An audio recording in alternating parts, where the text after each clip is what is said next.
Good day. My name is William Todd, and I'm an independent wellness consultant representing a Japanese company called Nikken. Today, it's my distinct pleasure to be in studio with Mr. Geoffrey Smith. Geoffrey is an environmental scientist and an educator for the past 20 years with a passion for looking after the world's waterways. He's been actively involved in establishing community water quality monitoring programs and groups throughout Sydney, Australia, India, and many countries throughout the world through his work with Streamwatch, Waterwatch Australia, and Oz Green, the Global Rivers Environmental Education Network. In the past decade, Geoffrey has also been researching the natural qualities of living water and has been investigating methods of restoring water to its natural living state. He has presented living water workshops for the past 5 years and has recently attended the World Summit on Sustainable Development in Johannesburg and the World Water Forum in Kyoto, Japan. Geoffrey, welcome. Thank you. We had the pleasure of meeting each other just a couple weeks ago in Sydney, Australia, and I actually heard one of your lectures in regards to living water and was fascinated by some of your information that you, actually all of your information that you shared with us on that Saturday. Tell us, Geoffrey, where did all this begin for you? It began with, I guess, growing up very closely connected with water. I had the privilege of growing up in the islands, and I got to watch the water quality in the bay that I grew up in go from being visible where I could see straight to the bottom and count the fish to becoming so polluted that I was no longer safe to swim and dive off the boat anymore. And that's an experience that's been repeated when I speak to people all over the world. In less than one generation, we've watched pristine waters right around the globe become so polluted that they're not only not fit for drinking, but in some cases not even safe for touching. Well, and it's no doubt that we do have a world water crisis, do we not? We do. It's highlighted by the fact that this is actually the International Year of Fresh Waters declared by the United Nations. And it's to start to bring to people's awareness that the fact that we don't have a lot of fresh water and the precious little that we do have available really needs to be looked after. Currently, there are 1.2 billion of our brothers and sisters, people that live on the planet, that each day do not have access to safe drinking water. Wow. Women have to walk somewhere up to 5 hours a day with 20 liters on their head, and as a result of having to spend so much time and energy just getting their daily supply of quite often polluted water, once they get to their source that's not even guaranteed it's safe, they sometimes have to scoop up the mud and push away the bugs and stuff to get that water, and then they have to transport that back. And then they're caught with the dilemma of feeding this water to their children, knowing full well that either their children is going to dehydrate from lack of water or possibly get sick as a result of a waterborne disease. Unfortunately, the waterborne diseases are the number one cause of infant mortality around the death, and that equates to quite thousands of children each day dying unnecessarily of waterborne diseases. It's almost the equivalent of a jumbo jet crashing every 5 minutes full of women and children, and that goes day in, day out, 24 hours a day, 7 days a week, and it goes virtually unreported. Now, what was that number again? Can you repeat that? Well, it's the equivalent. It's like 350 young people that are dying every 5 minutes as a result of waterborne, water-related diseases and lack of safe drinking water. And the scary part is this is preventable. Absolutely. Wow. Absolutely. As I said, water is a commodity that's used to be revered by almost every civilization throughout history. It's only recently that we've begun to take it for granted, and yet when we realize that there's just a small fraction of the world's water actually available on a day-to-day usage, 70% of the planet's water, so everyone thinks there must be tons of water. But when you get down to it, if you actually put all the world's water into a 20-liter container, the amount of fresh water that's available for every man, woman, and child in every reservoir, lake, river, and stream equates to less than 0.5% or a thimbleful of water. And that's the same amount of water that's been available for the last 60 million years. It's just continues to be recycled throughout the water cycle. So it's not a lot of water, and it's unevenly distributed. The Amazon basin gets huge amounts, and countries like Australia get very little. We're the most, I guess, arid country inhabited in the world other than Antarctica, so we get the least amount of rainfall, so we're acutely aware of water crisis here. In fact, most of our reservoirs and dams as we speak are hovering around the 50% mark, and so they've introduced water restrictions throughout most parts of Australia. Well, and yeah, we're right here living it right now, and I don't think it's just Australia. I think this is a concern that's going on worldwide with the amount of these restrictions that we're seeing coming on, and just California alone with the recent fires that they've had. I mean, this is starting to be quite an epidemic. We've got an enormous amount of information in a short period of time to share, Geoffrey.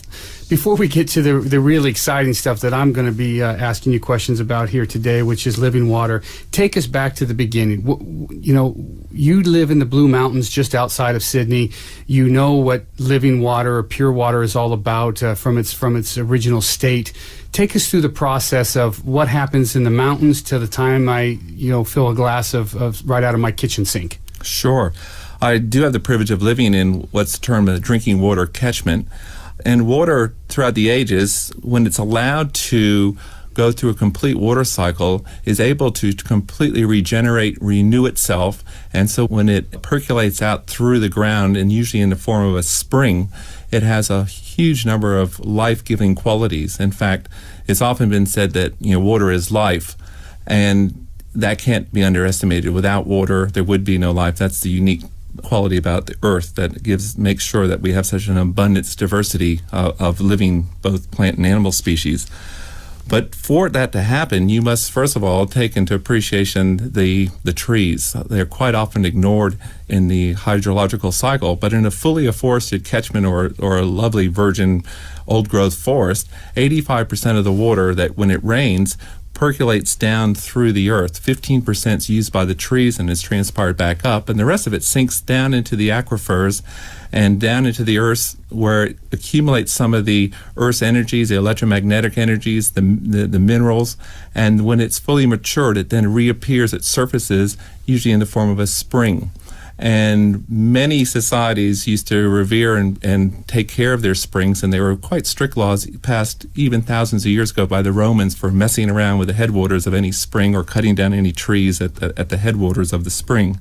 Today, what we see happening as we continue to deforest, cut down trees for agriculture or for housing, for instance, just the surface temperature of the soil heating up a few degrees causes water just to sheet off. It might as well just be sealed with bitumen or concrete, and you get 85% runoff.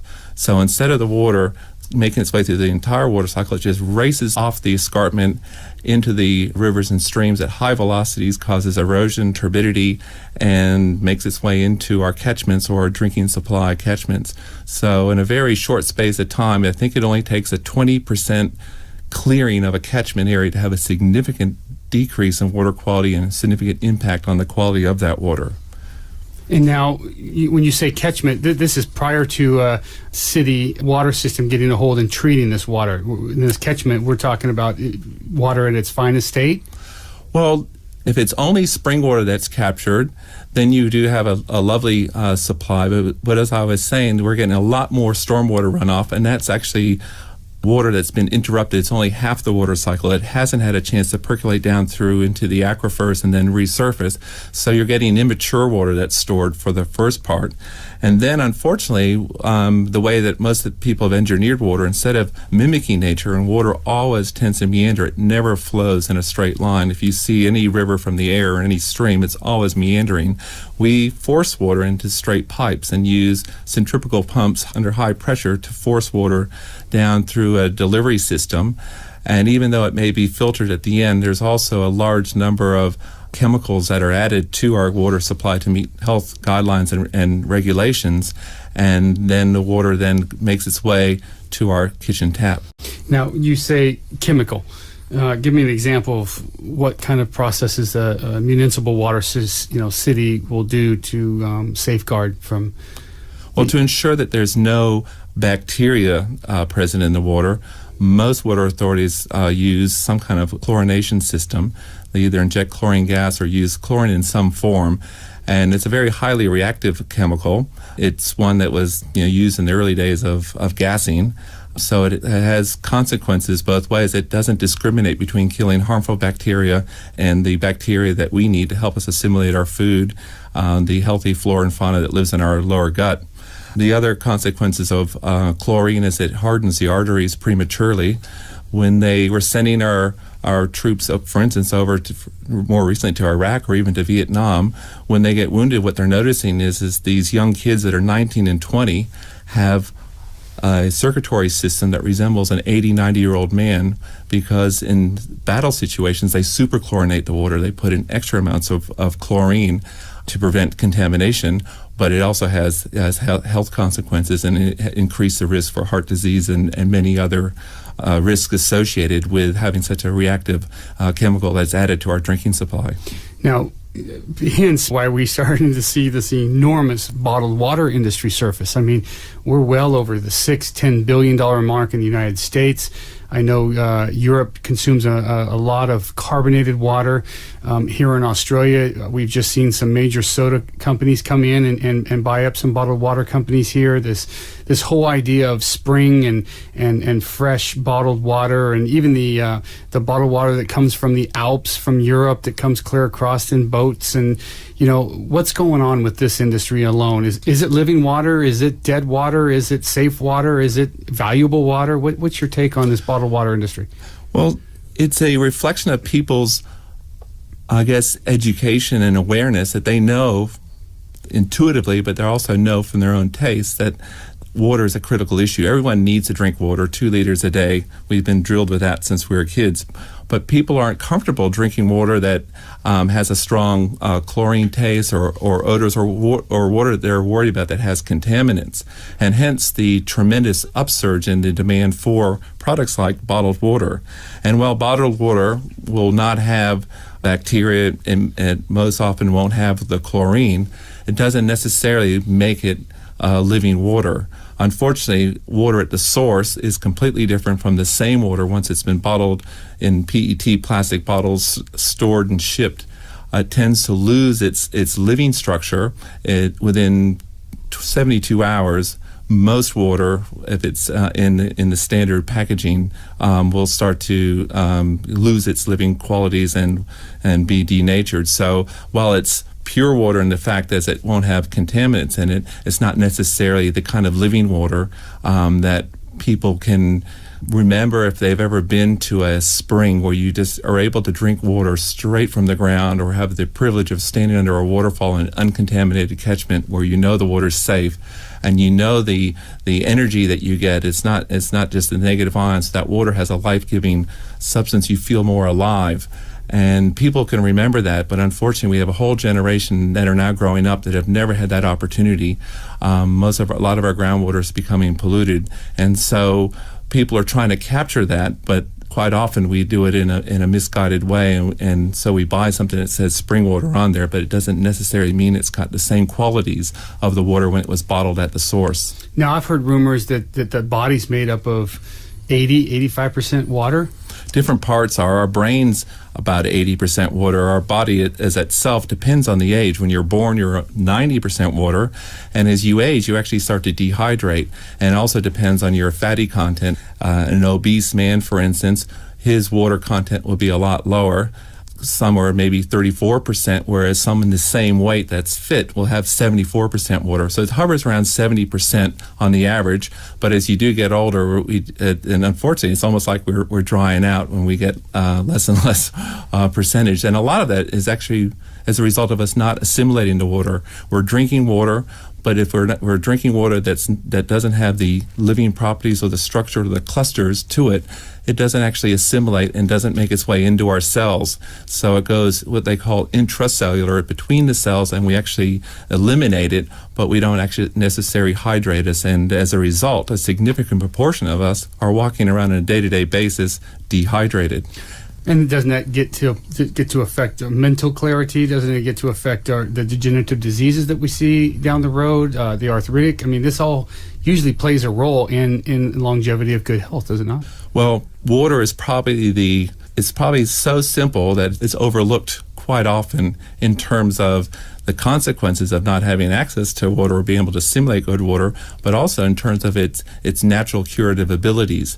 Water is probably the single most life-giving substance, and its ability to allow your own body's immune system to regenerate and to restore. And your body is innately designed to always wanting to heal itself given the right raw materials. But if we're deprived of the right raw materials, i.e. good structured living water, then the consequences are that we do have the onset of things like degenerative diseases. We've been able to wipe out most of the nasty germs and bacteria, and yet we're chronically suffering from things as heart disease, degenerative type diseases, and a lot of these are directly as a consequence of the non-access to good quality water that allows us to not only flush out our cells and remove the toxins, but good water brings lots of oxygen in. It has lots of electrons that can donate to eliminate free radicals. And in a highly oxygenated environment, it resists the growth of bacteria and viruses, and so your body stays a lot healthier. And hence the reason why people all over the world are clamoring to go to places that have springs where they have miraculous cures. And well, a lot of it might be put down to the placebo effect, but there's no denying the fact that people do have remarkable experiences just from drinking water. I've got a dear friend who just recently was diagnosed with leukemia, and through nothing else but a regime of drinking good water was able to reverse that. Now, these kinds of cases are documented all around the world. And so I said water is tremendously underrated and underestimated in its ability to bring about well-being. Now, before we go, thank you for all that, for the education that we've gotten there and the source from water from the beginning of the mountain stream. Before we get to the living water aspect of the knowledge that you have, let's go back to lifestyle. Let's just, for instance, imagine somebody's daily schedule. You talked about it at, when we're born, good over 90% of our body is made up of water. As we start to grow older, we get introduced to the juices, to the orange juices, to the cranberry juices, to the processed juices, from learning how to drink our first cup of coffee or cappuccino, to possibly into the adult stage of having the wine and possibly the beer, the alcoholic beverages. Compound all of those things into our bodies, and maybe even some poor nutritional and exercise habits. What do you see as far as, just standard good health? I think you said how many liters a day? Well, to run all your enzymatic processes in your body to fully flush out all the toxins from the cells, 2 liters of good quality living water is essential, and you've actually hit the nail on the head. We use a lot of what's called water substitutes, and while they're significant, high proportion of them are water, so you read the contents and you drink a juice, and it's 98% water, and you think you're getting water, your body doesn't see it that way.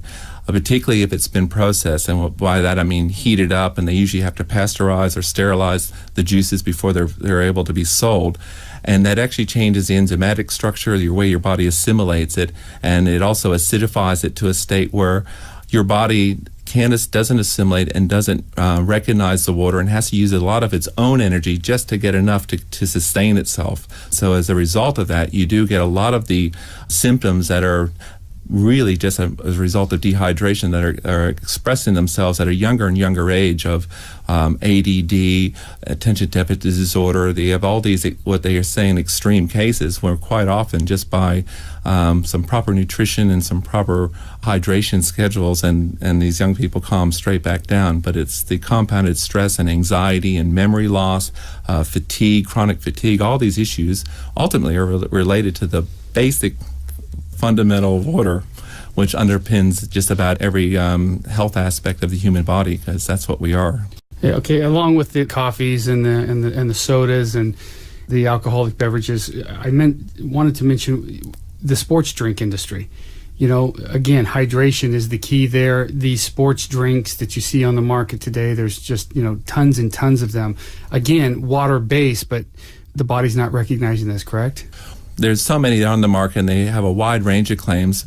Most of them have tried to put in what they call, because they're starting with not living water, they're starting with just processed water. They know they need to put something in to get your body to assimilate. So they're actually trying to put in minerals, or trying to put in things to assist your body to assimilate water, because they recognize that if you're just drinking, for instance, just tap water, and you're doing a full exercise regime, you're not replenishing the cells. So they're actually adding all these additives as a way to try to trick the body into starting to assimilate water, whereas if you were drinking pure spring water from the source or a source of nice living water, your body would be fully hydrated, and you can't touch pure water. It's probably, as I said, it's the drink of choice really with most athletes, and those other ones are just, they taste good and stuff, and you usually drink them, as I said, as a transporter. Okay, well, we've got the definition of dead water. Let's start talking about living water. What is living water? At what source? How do we get it down in the city? What is it, and how do we access it? Well, basically what happens when water is transported through pipes, under pressure, it starts to strip some of the outer electrons off the shell. I mean, water, everyone thinks that all water is H2O, but it's never that simple. You'll never actually find a single water molecule by itself. It's always linking through hydrogen bonding to the other waters around it. But as it starts to lose its outer electrons and it starts to turn into different isomers and lose its bond angle, it starts to become unstructured. And unstructured water is hard to assimilate. It's easy to pick up pollutants. It doesn't hold oxygen as well, and it's actually an atmosphere that promotes the growth of harmful bacteria and viruses, whereas just the opposite with living water. Living water is fully structured. It has the full complement of electrons. It has the right bond angle, so it forms these beautiful tetrahedrons that form almost looks like a snowflake under high magnification once it's been frozen. And it's got the kind of properties that allow it to uptake oxygen and hold that oxygen. It has the properties of being able to be recognized and transported into the cell intracellular. It has the properties that allows the enzymatic processes to be activated in the system. As soon as you put living water in your mouth cells immediately recognize it. Your system switches on, it recognizes, and it starts to assimilate and work from there. The opposite, unfortunately, happens with dead chlorinated water. Once it goes in, your body starts to shut down, and your body has to work very hard to try to assimilate that. And as we've already mentioned, some of the consequences. Geoffrey, it's scary. It really is a scary thought to know that so many people, for instance, we were just here in the studio, and there's a bottled water machine out there that has a nice big 5-gallon jug on top of it that, when I was speaking to somebody and they saw me filling up one of my living water bottles and was asking me, what's wrong with the water here? It's fine, it's pure, it's clean, but people just don't recognize the enormous difference of what it's like to taste living water. It's not like you can go to the store and buy this, but it's the body's cry for it, isn't it? It is. It's something that is increasingly being recognized as probably, I think, one of the most critical health issues, because underpinning almost every degenerative disease, when you get down to it, is your body's immune system and its abilities to be able to regenerate, to produce healthy new cells, and to stimulate and actively combat any dis-ease or low energy. So when you put living water in, you're bringing balance into your system, you're activating your own body's immune system, and really giving yourself a fighting chance, or more importantly, to be preventative, so that you don't get the onset of any of these degenerative diseases, because you're healthy, you feel alive, and you're able to, I guess, you don't have to alter your lifestyle as long as you're able to make sure that you are balancing it with and counteracting a lot of these stresses that we're unfortunately put ourselves into, but as a result of our modern day lifestyle. So it is possible to get this living water then? It is. You do have to almost recreate the way it does in nature. Unfortunately, as I said, if you take even the best spring water and try to capture it, it doesn't last that long. And if you put it in PET bottles, then you run the risk of any kind of water is such a good solvent. It's soluble in more chemicals than any other substance in the planet, and it actually dissolves slightly everything it comes in contact with. And a lot of unfortunately, the estrogen mimicking compounds that leach out of plastics and stuff contribute to the problem. So even though you start with a good quality source water, by the time it's been heated up, stored, and stuff, it might not necessarily deliver the kind of outcomes that you're expecting or would get if you drank that same water at the source. So what we've got to try to do is investigate ways to recreate that, not work against nature, but learn from nature and use the same processes that nature does to recreate the climate for water to restructure itself, because water has a memory. Water is very susceptible to a wide range of vibrations, frequencies, forces. It's impacted by sound, it's impacted by color, it's impacted by physical properties. So water is very susceptible and responsive to its environment. So given the correct environment, it can recreate and will rebuild and cluster itself, and it usually does that in nature through spiraling and vortex action as it cascades down from mountain streams over waterfalls. It gets fully oxygenated, and that's the way nature revitalizes water. Now, we have to replicate that system ourselves instead of going against nature, which we've tended to do by introducing high pressure pumps and straight pipes, which strip the electrons and stuff and change the structure of the water. We have to find ways of working and with nature and listening to nature to recreate those living water qualities. Now, you actually told me that you hike up into the hills with a container and you actually go for that right at its source. But I do. I test water all over, so when I'm lucky enough to come across, and they're very difficult to find because there's a lot of groundwater contamination, there's a lot of on-site septic systems that unfortunately leak and can contaminate the groundwater. So I'm not advocating, in fact, nowhere you can actually say that it's really safe to even drink surface water, because there's always a risk of some native animal, and there's Cryptosporidium and Giardia everywhere. So you can't give a stamp, but if you're fortunate enough to find a pristine catchment that has no urban impact and it has a nice spring bubbling out, you'd also be silly not to take an opportunity to drink that water.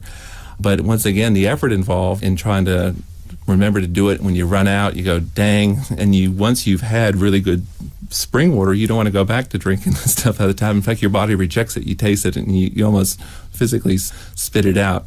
So it really, I guess, makes it so much easier to be able to have living water on demand. And it would just really, just free one up. And it's the kind of thing that I really would love to see in a lot of the overseas projects as well, because I see water as a basic human right. And I think it's something that we could just reallocate a little bit of resources around the globe, and we can make sure that every single man, woman, and child has access to safe drinking water.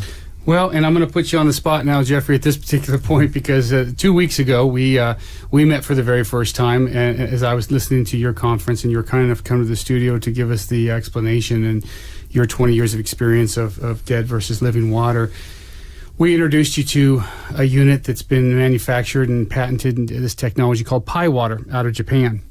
And you've actually been lent a system for your home. I know you haven't been hiking up in the hills in the last few days because you've actually been able to experience this thing called pour-through Pi-Mag water, which we consider living water, as you described it. This process, taking tap water at the very top of this unit and watching it go through several stages of filtration, and then eventually dropping on pi corals and becoming mineralized in oxygen after removing the impurities. If I was to ask you what other sources you could point to other than this unit that you're actually experiencing and trialing right now, what is your best guess of what somebody listening to this CD is actually their options for going and capturing living water? What's some of the things that they could do? Well, it's an issue I struggled with because as a water scientist, I knew all the implications of drinking unstructured or unclustered or unliving water, and yet for years I had no access myself. The best I could do was to try to filter, so I bought the best filter that was available on the system in a reverse osmosis unit, and yet I knew that water wasn't still at the state that I wanted it to be, and so I was always experimenting with different ceramic configurations and ways to try to rejuvenate or regenerate that water. And I actually had a dream of, if I was to design a water system, I would try to replicate the same way that nature does, have it percolate down through the Earth's core, get the Earth's energies and absorb the minerals in a natural way, as well as filter out the impurities. And so this unit is probably the closest thing to I won't take any credit for it whatsoever, but I almost saw this is the kind of unit that I would design as a water advocate to try to have as a daily supply. And it is a lot more convenient, I do confess, being able to have it there accessible instead of me running out and having to race down to the spring, which isn't, and if it's raining or if someone has thrown something in it, then that source isn't utilizable as well. Now, you have children, correct? I do. Would you have your children drink this system? Well, my son's now at a stage where he refuses to drink tap water anymore. He's really, for the first time, shifted away from his insistence. And I think the reason why he insisted for so many years, no matter what I tried, he was always trying to get, a carbonated beverage or some kind of sweet drink or port cordial in it. And what I discovered was he was trying to mask or cover up the taste of the water. It just wasn't palatable for him. But now that we've been, having, living water on tap, he tells his friends about it, but more importantly, he's actually drinking water. And I think as a result, he's probably, much healthier because he's actually eliminating a lot of the toxins. I mean, he still eats fast foods and stuff, but as long as you got good water to flush it all out, I feel much happier about that. So in closing, Geoffrey, if we were to look at where we are today with this horrific crisis, I just cannot get that jumbo jet out of my mind. I mean, especially when something as simple as a few $100 water filter system that produces the clean water, but not just dead water at the end, but living water, and helps bring people, back to better health. In the whole scheme of things, where are we headed? If we don't take the responsibility to address these issues, I've talked to people that say, well, I drink distilled water, or all we drink is bottled water, or we pay for them, the delivery man to come with a 10-liter container and put it in our home. If we don't take charge of our lives and really understand that the structured, oxygenated, magnetized, living water that is available, as simply as a countertop availability, what's going to happen if we just continue to ignore this? Well, we've already seen the consequences within one generation in terms of the absolute escalation of degenerative diseases. And unfortunately, we also have seen the consequences in developing countries where they don't have access to water. And it's a matter of life and death. With us, it's a slow death. We're drinking water that slowly erodes at our immune system, and then as a result of years and years of slowly stressing our system out, it results in disease. Over there, unfortunately, it's quite often not necessarily instantaneous, but the onset of cholera or diarrhea can cause death within days or within hours in some of the new strains of the cholera 018. So that is an acute issue. And it's one that could, with a simple reallocation of some of the global resources, be addressed quite simply because, as I said, fresh water is a basic human right. And we just have to be clear on and careful of the technologies because, well, there's a lot of technology around, including distilled water. Sometimes that produces water that's too pure. The disadvantage of things like very high-quality, hungry water, like a distilled water with no impurities whatsoever, is that it actually starts to pull too much out of our system. It might be good for the initial stages if you're doing a cleansing fast or trying to eliminate stuff, but what it'll actually start to do is pull out nutrients and calcium and magnesium from our own system, and it's not a good idea, in my opinion, to drink it over time. So we have to strike that balance. So we have to deliver water that's safe, free of germs and pathogens, but one that also gives us life and also allows us then to grow healthy vegetables. Vegetables recognize the difference. You put vegetables, and I've done that just recently, put some lettuce and different vegetables in the tap water and versus that in the living water, and the living water not only did it taste better, had a better texture, it had a longer shelf life, and I know that my system, assimilated it much, much better. And the same with seed germination. I germinated seeds, and the living water, the seeds germinate far quicker and far higher percentage. And I've even put some into the fish tanks because I keep axolotls and yabbies and things like that. And I use macroinvertebrates as indicators of water quality and water health. And they know the difference when they have living water versus dead water. And they're probably the best indicators of water health. That's fabulous. Geoffrey Smith from Blue Mountains, that's outside of Sydney, Australia. I can't thank you enough for your time. If you're listening to this CD for the very first time, get back together with the person that actually lent you this CD and ask them for a full demonstration on dead versus living water with Nikin's PyMag pour-through living water system. Good health and good day to everybody. Thank you. The preceding interview contains the professional perspectives of the individuals involved and does not constitute an endorsement of any specific product or product technology.